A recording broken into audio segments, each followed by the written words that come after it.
dit sur le changement de la Constitution à partir de Lubumbashi après celui de Kisangani.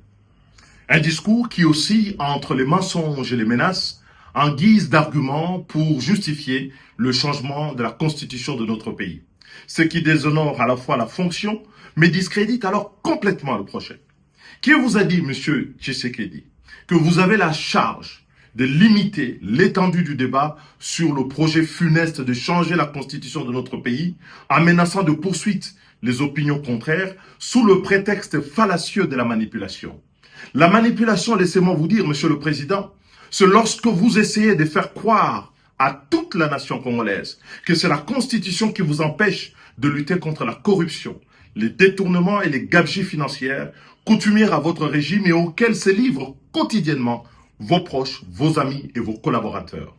La manipulation, monsieur le président de la République, c'est lorsque vous essayez de faire croire que c'est la Constitution qui vous empêche d'améliorer la condition sociale des Congolais, accroître leur pouvoir d'achat, créer des emplois pour les jeunes, donner de l'eau, de l'électricité, construire les routes, les hôpitaux, les écoles de qualité pour tous les Congolais. La manipulation, monsieur le président de la République, c'est lorsque vous essayez de faire croire encore que c'est la Constitution qui vous empêche de ramener la paix à l'Est et de recouvrer la souveraineté sur les territoires occupés, alors qu'en réalité, vous bénéficiez de plein pouvoir et tous les moyens consacrés par notre Parlement à la lutte contre ce fléau qui déchire notre pays, n'ont pas, à ce jour, donné des résultats probants. La manipulation, monsieur le président de la République, c'est lorsque vous versez dans une interprétation tout à fait iconoclaste de l'article 217 de la Constitution, par un faux bruit, en faisant croire que cet article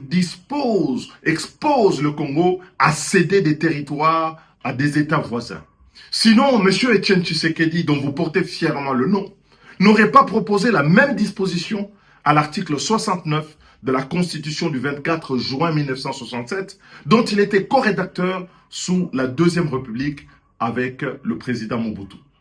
La manipulation, monsieur le président de la République, c'est lorsque vous inoculez la peur dans la population au lieu de la rassurer, alors que vous consacrez l'essentiel de vos déplacements à l'étranger,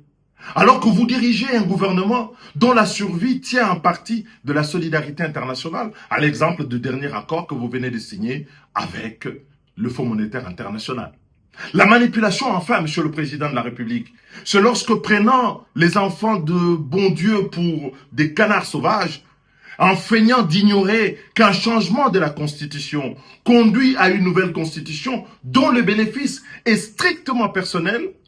et remet les compteurs à zéro, en faisant sauter le verrou de l'article 220 pour vous permettre de solliciter un troisième mandat, là où les Congolais ont voulu justement